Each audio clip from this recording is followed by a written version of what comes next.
Baik, jadi ini adalah pertemuan yang ketiga, dan hari ini kita akan mencoba mendemonstrasikan sama-sama bagaimana melakukan digitasi data vektor di software ArcGIS. Jadi data yang akan digitasi adalah data peta rupa bumi Indonesia yang sudah dikoreksi geometris dan disesuaikan sistem koordinat dan proyeksinya dengan sistem yang akan kita gunakan selanjutnya ya. Jadi sebagaimana sudah dilakukan minggu lalu, kita sudah melakukan bersama proses koreksi geometris, kemudian kita pindahkan atau kita definisikan dulu sistem koordinat awalnya, kemudian kita pindahkan sistem koordinatnya ke, terutama datumnya ya, datumnya kita pindahkan ke datum yang biasa kita gunakan dan akan kita gunakan untuk proses selanjutnya, yaitu menggunakan datum WGS 84. Nah, jadi saat ini kita akan mencoba melakukan digitasi dari data yang sudah kita koreksi geometris minggu lalu. Nah, kalau masih ingat, minggu lalu kita sudah melakukannya dan mendapatkan beberapa data yang tampil di sini yang kita bisa tarik saja, yaitu hasil yang paling terakhir dari proses minggu lalu, yaitu yang sudah menggunakan datum WGS 84. Nah, di sini saya menggunakan lembar peta rupa bumi Indonesia skala 50.000 di nomor lembar peta 1815 atau 1815 54 di daerah Kahala, yaitu di Kecamatan Kahala di Kecamatan Kembang Janggut, Kabupaten Kutai Kartanegara di Provinsi Kaltim. Nah, dari peta yang minggu lalu sudah kita georeferensikan, kita di sini bisa melihat bahwa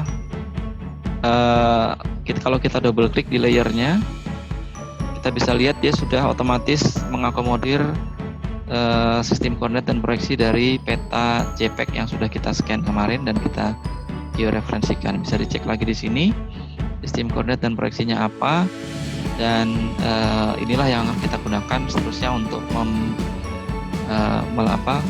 yang akan kita tambahkan pada peta garis atau data vektor yang kita buat pada hari ini. Nah, langkah pertama mungkin kita save dulu projectnya supaya nanti tinggal selalu bisa merujuk ke sini. Jadi untuk men-save kita klik file, kemudian ke map dokumen properties dulu, kemudian kita pilih yang store relative path names to the data source-nya ini. Kenapa? Karena supaya dia datanya tersimpan secara lokal dan kalaupun ditarik dari posisi aslinya, dia masih akan bisa menunjukkan lokasinya karena dia posisinya penyimpanannya relatif. Yang pertama kita akan mencoba mendigitasi titik ya. Jadi titik di sini ada beberapa fitur titik di peta rupa bumi ini. Nah, ini ada beberapa fitur titik. Jadi ada bangunan, kemudian ada tempat ibadat, masjid, gereja, kelenteng dan pura. Ada pemakaman, ada bangunan bersejarah, pusat listrik, tangki air, bahan bakar, dan juga ada titik tinggi. Nah, mungkin yang paling mudah untuk kita coba hari ini, kita coba lakukan digitasi titik tinggi ya. Jadi nanti kita akan masukkan titik-titik yang kita kasih informasi tentang elevasi atau ketinggian. Caranya, dari tempat kita menyimpan data di folder sini, saya bekerja di folder SIGT lingkungan FT ini. Dari sini saya coba membuat satu data vektor baru dengan klik kanan pada foldernya, kemudian klik new. Kita bisa pilih berbagai macam format di sini, tapi untuk kesederhanaan mungkin kita buat saja dalam bentuk chap file. Kemudian kita bisa pilih namanya, mungkin kita beri nama titik tinggi. Nah, ini untuk kebiasaan saja, sudah saya sampaikan di pertemuan sebelumnya. Kadang-kadang kalau ada spasi itu bisa menimbulkan masalah saat kita melakukan pemrosesan dengan data raster ataupun data lainnya. Jadi kita biasakan saja untuk dalam ArcGIS kita menggunakan nama tanpa spasi. Kalau perlu sekali bisa menggunakan garis bawah. Di sini terlihat sistem koordinat proyeksinya masih unknown ya, masih belum diketahui. Nah, jadi kita perlu definisikan itu dengan tombol edit di bawah sini. Ini kebetulan saya sudah punya semua sistem koordinat dan proyeksi yang sering saya gunakan, jadi saya tinggal pilih.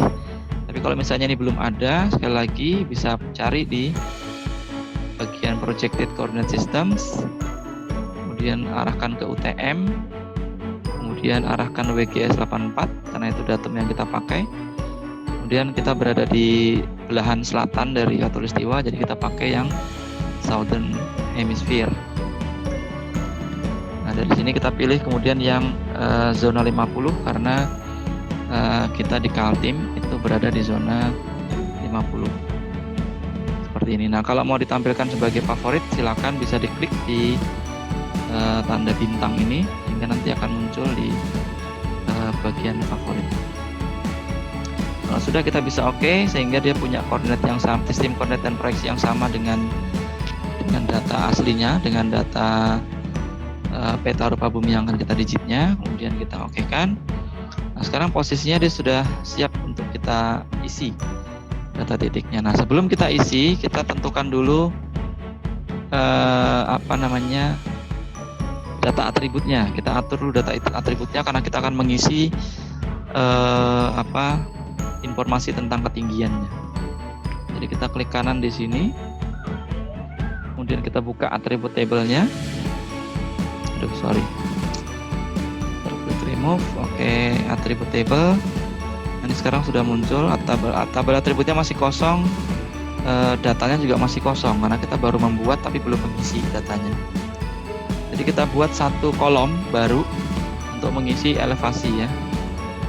Jadi dari menu di tabelnya bisa kita tambahkan satu kolom dengan perintah add field. Kolomnya namanya elevasi.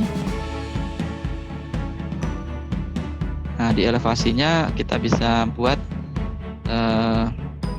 salah satu antara short integer atau float. Kalau ada mengandung koma, maka kita bisa gunakan yang float. Tapi kalau angkanya genap semua, tidak ada koma, kita bisa gunakan yang short integer. Untuk saat ini kita gunakan mungkin yang short integer saja. Nah, sekarang udah nambah di sini satu kolom baru. Nah, ini kita sekarang udah siap untuk melakukan digitasi titik. Untuk memulainya kita bisa langsung ke editor, kemudian start editing. Ini posisinya udah siap menggambar, tapi kita klik lagi satu tool di sebelah kanan dari toolbar editor ini, yaitu tombol create features. Nah, jadi create features ini untuk menggambarnya gitu ya. Sekarang udah muncul di sini. Kalau kita klik fitur yang mau kita digit, kita bisa tambahkan, bisa lihat di sini ada beberapa yang bisa dibuat. Jadi point sama point at end of line. Kita gunakan yang point saja, yang sederhana. Nah, saat kita sudah pilih, dia sebenarnya sudah siap untuk mendigit di sini. Jadi kita bisa perbesar daerah mana yang mau kita masukkan titiknya. Mungkin mulai dari kiri atas dulu. Nah, ini ada beberapa titik tinggi di sini. Nah, kita bisa kembali ke sini saat kita mau mendigit titiknya seperti ini. Nah, kemudian saat dia mulai mendigit, ini mungkin tadi belum ada, kita bisa keluarkan kita keluarkan tabel atributnya. Jadi dari sini di icon yang ketiga dari kanan ada icon attributes yang bisa kita pilih untuk menampilkan pengisian atribut secara langsung. Nah, ini sudah muncul. Sekarang ada atribut FID, ID, dan elevasi. Elevasinya bisa kita langsung isikan sesuai dengan yang tampil di petanya ini. Jadi di sini muncul 34, kita isikan 34. Kemudian 35 di sini. Nah, ini kita isikan lagi 35. Kemudian 31 di sini. Dan seterusnya. Jadi kalau kita matikan di backgroundnya, kita sekarang udah punya 3 titik baru yang isinya adalah ketinggian tempat dari masing-masing titik ini. Nah, ini untuk lebih memperjelas lagi bisa kita tampilkan labelnya. Bisa diklik kanan di nama, kemudian kita kasih label features. Kalau belum menunjukkan label yang kita mau, kita periksa lagi. Double klik di namanya, kemudian di label, kita pindahkan dia ke elevasi kolom labelnya. Nah, ini masih menggunakan kolom ID, kita pindahkan ke kolom elevasi, jadi langsung muncul elevasinya. Bisa kita bold juga supaya jelas. Nah, seperti itu. Jadi kita sudah melakukan input untuk data titik. Nah, ini tentunya harus dilakukan ke seluruh wilayah ya. Kalau kita mau mendigit atau mendigitalisasi peta rupa bumi ini secara keseluruhan, ya berarti semua titik di kotak ini, di dalam peta ini harus kita masukkan. Kalau kita butuh tempat tertentu saja, ya silakan kita lakukan di tempat tertentu itu. Oke, saya kira clear untuk yang data titik. Sekarang kita coba beranjak ke data garis. Sebelumnya kita save dulu dan tutup dan save dulu data titik yang sudah kita buat. Dari editor kita stop, kemudian kita save. Jadi datanya sudah tersimpan rapi di sini dengan 3 titik. Selanjutnya kita buat data garis. Sama caranya dari folder di mana kita bekerja. Kemudian kita pilih new, kemudian save file. Nah, sekarang kita coba buat digitasi sungai ya. Contoh saja, kalian bisa membuat apapun yang kalian mau. Kita sekarang pilih bentuknya adalah polyline karena kita mau membuat garis. Jangan lupa ini juga didefinisikan supaya tidak ada yang salah nanti. Sama dengan yang tadi adalah WGS 84 UTM Zone 50. Kita oke kan. Sekarang udah muncul di sebelah kiri dan siap untuk diisi fitur sungai. Jadi fitur sungai kita akan coba digitasi sekarang. Kemudian kalau misalkan ada informasi nama sungainya, misalkan kita bisa tambahkan juga di tabelnya. Jadi sama seperti tadi, klik kanan di namanya, nanti muncul open attribute table. Kemudian dari atribut tabelnya kita tambahkan kolom nama misalkan.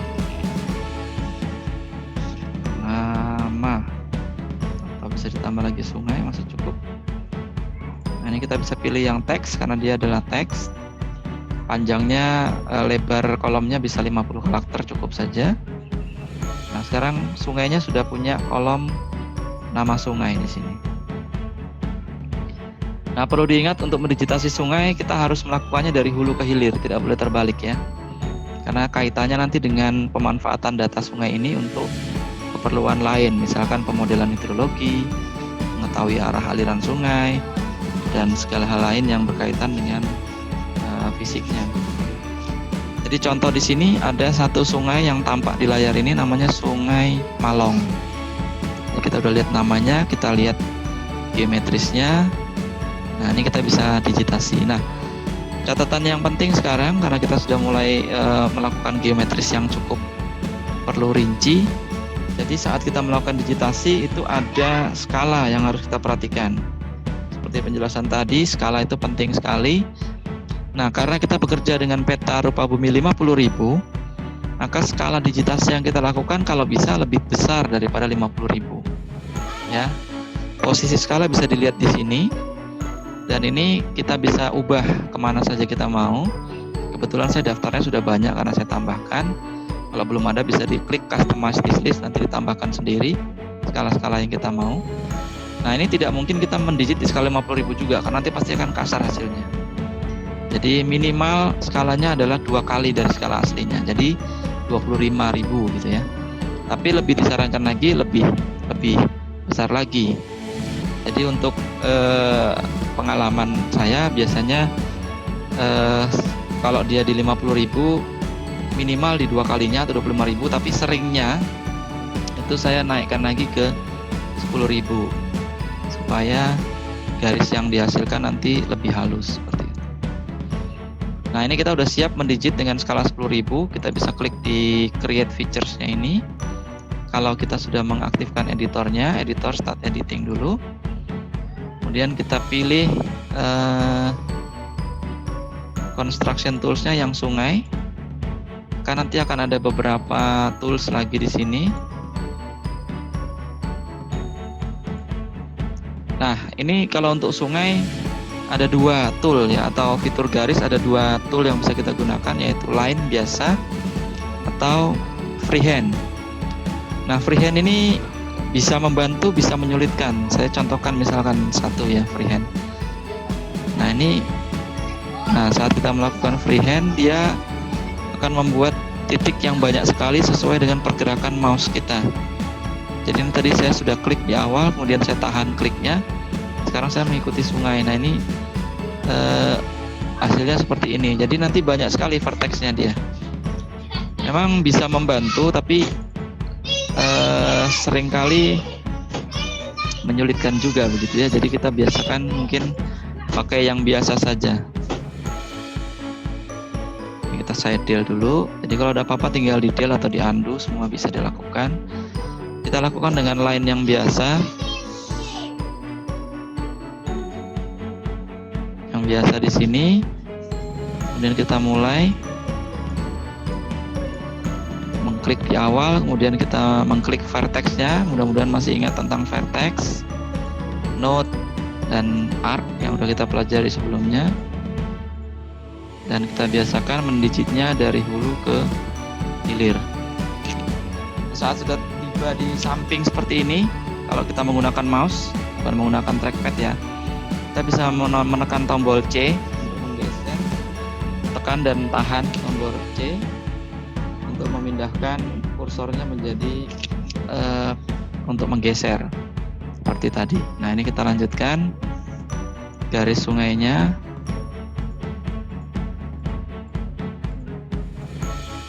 Kita ikuti sungainya pelan-pelan dengan skala 10.000 sampai di pertemuan sungai ini dengan sungai lain. Ikutin terus.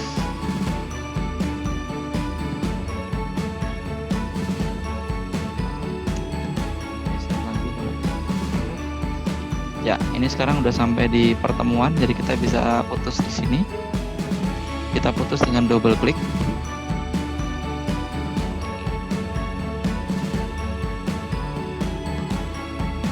Nah, saat kita double klik, dia akan membentuk satu record di tabelnya ini. Dia otomatis menyimpan semuanya di sini. Dan kalau ingat penjelasan yang kemarin tentang struktur data vektor, saat kita klik kanan di sini dengan tool edit ini, hati-hati tapi menggunakan itu ya. Kemudian nanti ada tulisan ini edit vertex. Kemudian bisa kita lihat lagi di sketch properties. Nah, ini sebenarnya semua titik yang kita jadikan vertex itu koordinatnya sudah tersimpan di sini. Jadi inilah koordinat dari masing-masing titik hijau yang muncul di situ. Jadi kita bisa menggeser manual juga kalau memang perlu gitu ya, tapi biasanya tidak kita lakukan.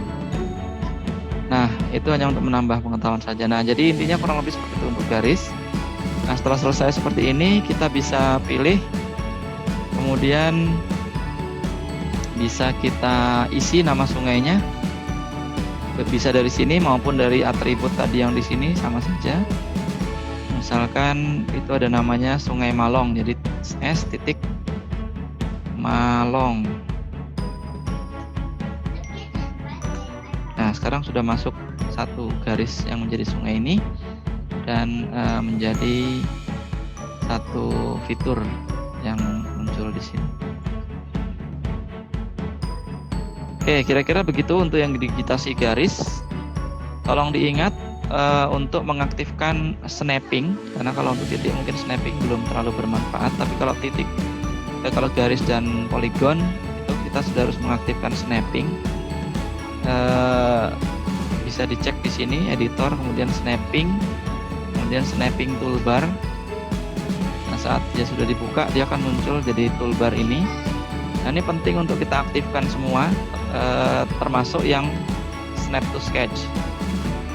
Nanti terutama untuk membuat poligon ataupun memotong-motong. Jadi yang di atas-atas ini saat kita mengaktifkan sudah aktif, tapi saat misalnya belum diklik yang use snappingnya dia masih mati, tapi kalau sudah dinyalakan dia akan aktif semua. Kemudian jangan lupa snap to sketch-nya ini diaktifkan ya. Nah, saat kita snap to sketch, kita bisa melanjutkan dengan menempelkan secara akurat. Misalkan dari sini tadi kita mau lanjut ya. Ada titik ini sudah ada titiknya kan. Nah, itu kita mau melanjutkan ke bawah misalkan ke hilir, maka kita bisa memulai lagi. Sudah ke create features-nya dari sungai garis. Ini udah siap. Ini bisa kita taruh di samping. Nah, ini saat kita tempelkan mendekati dengan titik akhir yang tadi, dia akan muncul arahan untuk snapnya. Jadi di sini muncul sungai titik 2 endpoint itu. Nah, ini kita bisa lanjutkan dari titik itu. Jadi kalau kita klik tepat di sini, dia akan menyambung pas di titik itu. Nah, itulah yang kita harus lakukan sehingga garisnya semua ada simpulnya, ada tersambung dengan garis-garis yang lain. Saya lanjutkan contoh ini untuk garis.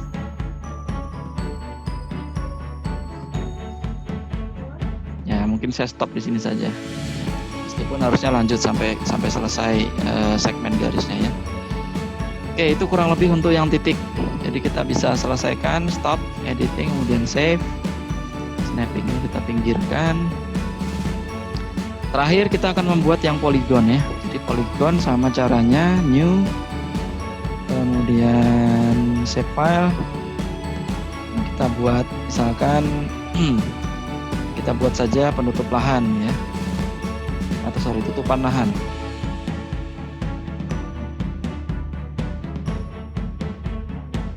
Tipenya adalah polygon. Sistem koordinatnya kita tentukan.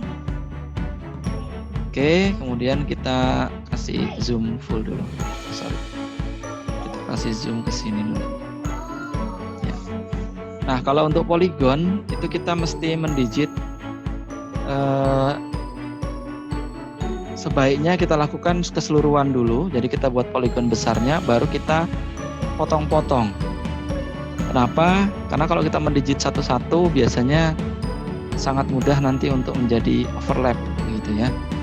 Tapi ini satu preferensi saja. Setiap orang pasti punya preferensi masing-masing. Jadi untuk yang saya lakukan biasanya seperti ini. Jadi saya buat dulu polygon besarnya dalam bentuk kotak untuk mencakup semua wilayah ini. Di start editing kita pilih yang tutupan lahan, kita ambil yang rectangle untuk proses tahap awalnya. Dari sini kita ambil satu titik di sini, kemudian kita tarik sampai ke bawah. Nah, jadi ini sekarang udah menjadi satu polygon. Untuk memudahkan kita bisa buat kosong saja tengahnya. Dari ini bisa kita rubah. Kita kosongkan tengahnya, kemudian kita mungkin buat warna merah supaya jelas. Satu lebarnya. Nah, ini kemudian akan menjadi satu kotak seperti ini. Nah, dari sini baru kita potong-potong poligonnya nanti. Nah, kita mungkin saya lupa tadi memasukkan atribut, matikan dulu, kita stop dulu, kemudian kita save. Kemudian tutupan lahan ini kita buka atribut tabelnya. Kita tambahkan dulu kolom tutupan lahan. Mungkin kita kasih nama T lahan karena kalau panjang datanya nggak cukup. Kemudian kita buat ya teks 50 mungkin cukup. Oke, sekarang kita coba digitasi ini. Nah, ini mungkin agak panjang ke sungainya. Cara yang sederhana dulu. Nah, ini satu ini. Jadi ini kan kita memisahkan antara daratan dengan air, kan ini danau ya. Ini danau dengan rawa atau daratannya. Nah, ini kita pisahkan. Jadi kita pilih dulu menggunakan select features ini. Tolong diingat untuk menggunakan select features, tapi bukan ini start dulu editing, tapi bukan edit tool, karena edit tool ini berbahaya. Saat kita salah mengklik atau salah tergeser secara tidak sengaja, dia bisa merusak gitu geometrisnya. Kita pilih yang tutupan lahan, Kemudian kita pilih dengan select features ini. Nah, ini saat dia terpilih dia akan biru seperti ini.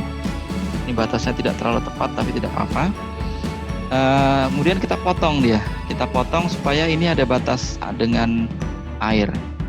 Jadi kita gunakan namanya cut polygon tools di sini. Jadi dari toolbar editor ini ada cut polygon tools. Kita bisa mulai dari sini. Ya. Jangan lupa untuk melakukan snappingnya. Jadi harus muncul arahan snapnya dia mengarah ke mana. Nah, ini bisa kita mulai lakukan digitasi. Oh sorry, skalanya masih terlalu kecil. Skalanya kita pindahkan ke 10.000 seperti tadi. Kemudian kita geser. Nah, saat sudah siap seperti ini kita bisa digitasi dengan skala 10.000, mengikuti garisnya sehingga dia membentuk batas antara perairan dengan daratan yang nanti akan bisa kita kasih label sesuai dengan peta aslinya.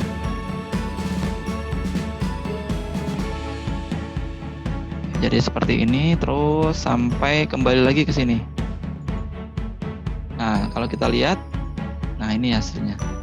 Jadi tadinya kotak besar, sekarang udah terpotong dengan batas antara daratan dan perairan ini. Oke, kita save dulu ini. Oke, kemudian kita bisa kasih nama, kita pilih yang kecilnya ini. Nah, kita lihat legendanya. Itu kalau gambar seperti itu sebenarnya apa sih gitu kan? Nah, kita lihat di legendanya di sini. Nah, ini muncul legendanya adalah belukar. Jadi kita bisa kembali ke situ, kemudian kita kasih label bahwa ini adalah belukar di sebelah kanan ini. Nah, ini kita kasih label ke yang lainnya bagaimana Pak? Yang lainnya belum, yang lainnya kan belum ada informasinya. Nah, kemudian misalkan ada contoh tadi ya, terpotong. Saya buat contohnya dulu. Terpotong seperti ini misalnya. Tapi kemudian tengahnya hilang Pak. Nah, seperti itu. Ini tengahnya ini hilang. Jadi kalau dibuat dengan warna misalkan, kita berikan warna.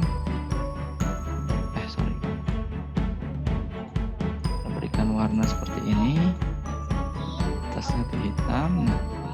Nah ini, jadi misalkan ada terpotong begini terus hilang datanya Pak, gimana terusannya? Nah, ini masih bisa kita perbaiki ya. Jadi dari sini kita bisa pilih construction toolsnya yang auto complete polygon. Dengan auto complete polygon kita hanya perlu mengklik di dua titik di sini, di samping sini saat dia sudah snap, kemudian di ujung satunya.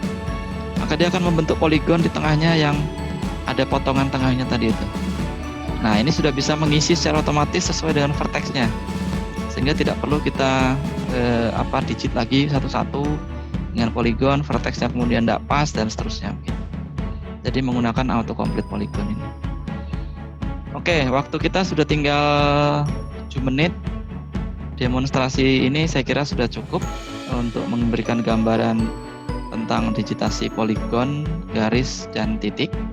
Berikut memasukkan atribut-atributnya.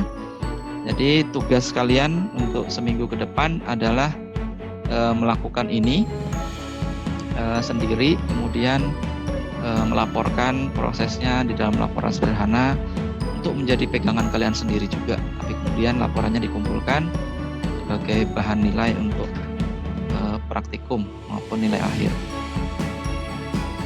Oke, sementara itu yang bisa saya sampaikan untuk digitasi.